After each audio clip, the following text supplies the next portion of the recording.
Welcome back to Sarvadev Anushthanam. नमस्कार, मैं आचार्य श्री विमलेश कुमार झा आप सभी को आपके ही अपने चैनल सर्वदेव अनुष्ठानम में हार्दिक अभिनंदन करता हूँ। मित्रों, आज मैं आप सबके समक्ष मोक्षदा एकादशी व्रत की विधि, पूजन का शुभ मुहूर्त, पारण का शुभ मुहूर्त तथा एकादशी व्रत की कथा लेकर उपस्थित हुआ हूँ। मित्रों, मोक्षदा एकादशी मोक्षदायिनी एकादशी है। यह एकादशी 3 दिसंबर दिन शनिवार 2022 को है। इस दिन गीता जयंती भी है और इस दिन रवि योग के साथ भद्रा और पंचक काल भी रहेगा। शास्त्रों में बताया गया है कि इस दिन विधि पूर्वक पूजा अर्चना और व्रत करने से मोक्ष की प्राप्ति होती है। यह एकादशी बहुत ही पुण्य प्रदान करने वाला एकादशी है। 3 दिसंबर को एकादशी की तिथि प्रातःकाल 5:39 से लेकर 4 दिसंबर को 5:34 तक ये तिथि रहेगी। पारण का जो शुभ मुहूर्त है वो इस प्रकार से है। 4 दिसंबर को 7:05 से लेकर 9:09 के मध्य में आप लोग पारण करिएगा। पूजन की जो विधि है वो पूजन की विधि इस प्रकार से है। मोक्षदा एकादशी वाले दिन प्रातःकाल आप लोग ब्रह्म मुहूर्त में उठ जाएँ, स्नान आदि क्रिया से निवृत्त होकर स्वच्छ वस्त्र को धारण करें। फिर सूर्य नारायण को अर्घ्य दें, 11 बार गायत्री मंत्र का जाप करें और व्रत का संकल्प करें। फिर अपने पूजन गृह में आए, वहाँ पे गंगा जल से सिक्त करें, शुद्ध और उसको स्वच्छ करें। फिर एक चौकी पे श्री हरि का विग्रह स्थापित करें। चौकी के ऊपर आप लोग पीला वस्त्र बिछा दीजिएगा। फिर एक मंगल कलश का निर्माण करिएगा। मंगल कलश में गंगा जल मिश्रित जल भरे, आम का पल्लव रखिए और हर पत्ते पे टीका लगा दीजिएगा। उसमें हल्दी, दुर्वा, सुपारी, कुछ पैसे डाल के आप उसको मंगल कलश का निर्माण करें। मूली लपेट दीजिए। फिर उसमें स्वस्तिक आदि मंगल चिन्ह बनाएं। फिर नारियल रख के, पूर्ण पात्र रख के उस पर कलश निर्माण हो जाएगा। फिर एक छोटे से गणेश जी को विराजमान कीजिए। साथ ही वहाँ पे एक छोटे से प्लेट में दिया अगरबत्ती रख लीजिए, निरंजन दीपक। फिर 5 प्रकार के फल, पंचामृत, धूप दीप, पुष्प, फिर काला तिल, जौ, भगवान के लिए जनेऊ, पूजन के निमित्त सारे सामग्री को रख लीजिएगा। घंटी, शंख, आसन, शुद्ध जल इत्यादि रखने के बाद आप लोग पूरब की तरफ फेस करके बैठ जाइए। फिर श्री गणेश जी का स्मरण करते हुए पूजन प्रारंभ करें। सबको छिटा दीजिए, दीपक को प्रीत कीजिए, सबको छिड़काव कीजिए जल से। फिर चंदन लगाइएगा, पुष्प चढ़ाइए, मौली वस्त्र अर्पण करें। फिर उसके पश्चात धूप दीप नैवेद्य अर्पण करें। और यहाँ पे आप लोग पुरुषोक्त से या विष्णु सहस्त्र नाम चला के भी श्री हरि का पूजन करिएगा।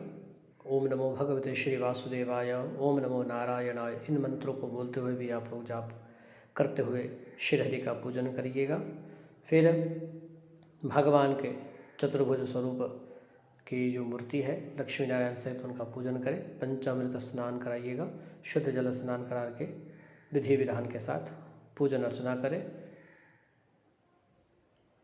इसके बाद आप लोग आरती करेंगे। आरती से पूर्व जो है कथा सुननी है, सुनानी है। कथा के बाद आरती करिएगा। पुष्पांजलि, क्षमा प्रार्थना, नमस्कार क्रिया करके पूजन संपन्न हो जाएगा। भगवान श्री हरि का स्मरण करते हुए समय व्यतीत करें। शाम के समय श्री हरि का आरती करिएगा। विष्णु सहस्त्र नाम का पाठ सुनिएगा या विष्णु सूक्तम, पुरुषोक्तम, कनकधारा स्तोत्रम इत्यादि भगवान विष्णु जी से संबंधित जितने भी मंत्र है, श्री विष्णु जी का हरि कीर्तन इत्यादि का आप लोग श्रवण करें।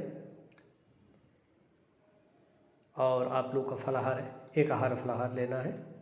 जो एक आहार नहीं ले सकते असमर्थ हैं वो रात्रि को भी ले सकते हैं और मध्याह्न को भी ले लीजिएगा। और यह व्रत जो एकादशी का जो व्रत होता है वृद्ध और बालक के लिए नहीं होता है और ये से व्रतराज कहा जाता है। तो अब हम कथा कहने जा रहे हैं। आप लोग दत्तचित्त होकर कथा श्रवण करिए। प्रेम से बोलिए एकादशी महाराज की जय। मोक्षदा एकादशी व्रत कथा। गोकुल नाम के नगर में वैखानस नाम का एक राजा राज करता था। उसके राज्य में चारों वेदों के ज्ञाता ब्राह्मण वास करते थे। वह राजा अपनी प्रजा का पालन पुत्रवत्र किया करता था। एक बार रात्रि में राजा ने स्वप्न में देखा कि उसके पिता नरक में है, तो उसे बहुत ही आश्चर्य हुआ। वह प्रातःकाल विद्वान ब्राह्मणों के पास गया और अपना स्वप्न सुनाया और कहा, मैंने अपने पिता को नरक में कष्ट उठाते देखा है। उन्होंने मुझसे कहा कि हे पुत्र, मैं नरक में पड़ा हूँ, यहाँ से तुम मुझे मुक्त कराओ। जब से मैंने यह वचन सुने हैं तब से मैं बहुत बेचैन हूँ, व्याकुल हूँ। चित्त में बड़ी अशांति हो रही है। मुझे इस राज्य, धन, पुत्र, स्त्री, हाथी, घोड़े आदि भी कुछ भी सुख प्रतीत नहीं होते हैं। मैं क्या करूं? राजा ने कहा, हे ब्राह्मण देवताओं, इस दुख के कारण मेरा सारा शरीर जल रहा है। अब आप कृपा करके कोई तप, दान, व्रत आदि या किसी उपाय बतलाएं जिससे मेरे पिता को मुक्ति मिल जाए। उस पुत्र का जीवन व्यर्थ है जो अपने माता पिता का उद्धार न कर सके। एक उत्तम पुत्र जो अपने माता पिता तथा पूर्वजों का उद्धार करता है, वह 1000 मूर्ख पुत्रों से अच्छा है। जैसे एक चंद्रमा सारे जगत में प्रकाश देता है, परंतु हजारों तारे भी ऐसा नहीं कर सकते हैं। ब्राह्मणों ने कहा, हे राजन, यहाँ पास ही भूत, भविष्य और वर्तमान के ज्ञाता पर्वत ऋषि का आश्रम है। आपकी समस्या का हल वे जरूर बतलाएंगे। ऐसा सुनकर राजा मुनि के आश्रम में गए। उस आश्रम में अनेक शांत चित्त योगी और मुनि तपस्या कर रहे थे। उसी जगह पर्वत मुनि बैठे हुए थे। राजा ने मुनि को साष्टांग प्रणाम किया। मुनि ने राजा से सांगोपांग कुशलता पूछी और राजा ने कहा, महाराज, आपकी कृपा से मेरे राज्य में सब सकुशल है, लेकिन अकस्मात मेरे चित्त में अत्यंत अशांति होने लगी है। ऐसा सुनकर पर्वत मुनि ने आंखें बंद की और भूत के काल में विचार करने लगे। फिर बोले, हे राजन, मैंने योग बल से तुम्हारे पिता को के किए हुए कुकर्म को जान लिया है। उन्होंने पूर्व जन्म में कामातुर होकर एक पत्नी को रति दी, किंतु सौत के कहने पर दूसरी पत्नी को भी रुद्रदान मांगने पर नहीं दिया। उसी पाप कर्म के कारण तुम्हारे पिता को नरक में जाना पड़ा है। तब राजा ने कहा, इसका कोई उपाय बतलाएं। मुनि बोले, हे राजन, आप मार्गशीर्ष एकादशी का उपवास करें और उस उपवास के पुण्य को अपने पिता को संकल्प करके प्रदान करें। इसके प्रभाव से आपके पिता की अवश्य ही नरक से मुक्ति होगी।